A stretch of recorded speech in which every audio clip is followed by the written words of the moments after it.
अभी हमारी टीम आई हुई है भाजपा कार्यालय में, क्योंकि आज होनी है घोषणा मुख्यमंत्री की। चुनाव का परिणाम आए लगभग 7 दिन हो गया है और एक अप्रत्याशित जीत भारतीय जनता पार्टी को छत्तीसगढ़ में मिली है। जैसा कि आप सभी जानते हैं कि सारे एग्जिट पोल बता रहे थे कि छत्तीसगढ़ में तो निश्चित ही है कि कांग्रेस की सरकार बनेगी, पर कल्पना के विपरीत सरकार बनने जा रही है भारतीय जनता पार्टी की। लगभग 54 सीटों उन्होंने प्राप्त की है। अभी हमारी टीम खड़ी है भाजपा कार्यालय के सामने में और अंदर चल रही है बैठक।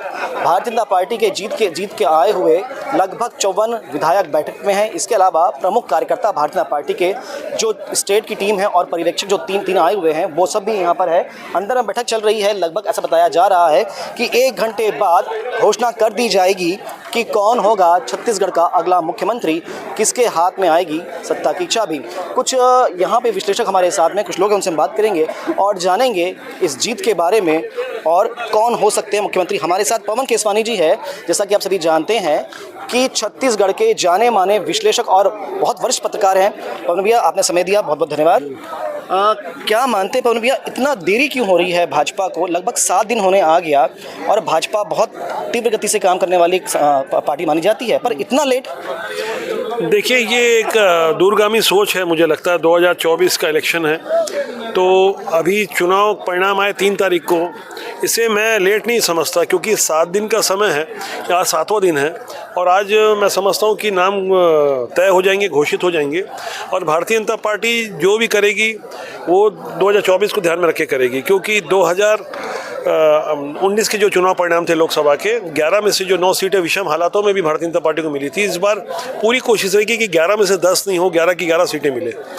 इसलिए जो मुख्यमंत्री बनेगा, जाहिर तौर पे उसको देख करके जाति का समीकरण और तमाम ऐसी चीज़ों को ध्यान में रखते हुए जिसे कोई सामान्य आदमी यकीन नहीं कर सकता।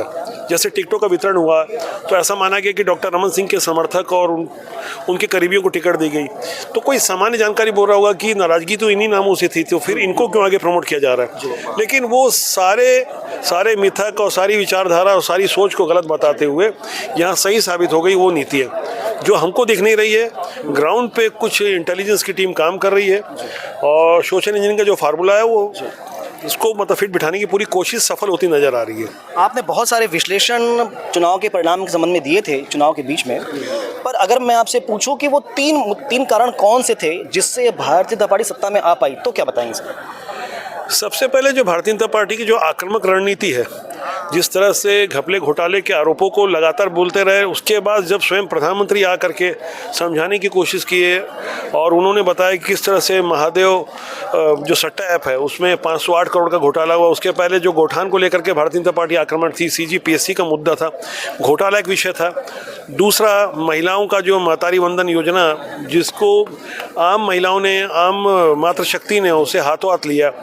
तीसरा, अगर मैं कुछ कहूँगा तो कांग्रेस की अपनी खुद की जो अंतरकला थी वो हार की एक बड़ी वजह बनी, क्योंकि कांग्रेस जिस तरह से एडवर्टाइजमेंट और विज्ञापन के दम पर, जिस तरह से मीडिया मैनेजमेंट था उनका, जिस तरह से पत्रकारों को बोलने नहीं दिया जा रहा था, मेरे ऊपर खुद के ऊपर कई बार दबाव बनाया गया, जिस तरह से चर्चा होती रही, खास करके हिंदू से संबंधित कोई समाचार हो, चाहे वो बीरनपुर हो, चाहे वो कवर्धा की खबर हो, चाहे वो दुर्ग का वक्फ बोर्ड का विषय हो, ऐसे तमाम विषयों को जब हम कवरेज करते थे, व्हाट्सअप कॉल आते थे और समझाने की कोशिश होती थी।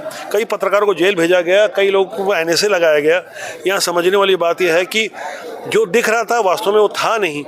प्लास्टिक के फूल में आप इत्र छिड़क के उसको ओरिजिनल नहीं बना सकते। संगठन कांग्रेस का था नहीं, कांग्रेस की हवा हवाई थी और ये हवा हवाई की पोल खुल गई।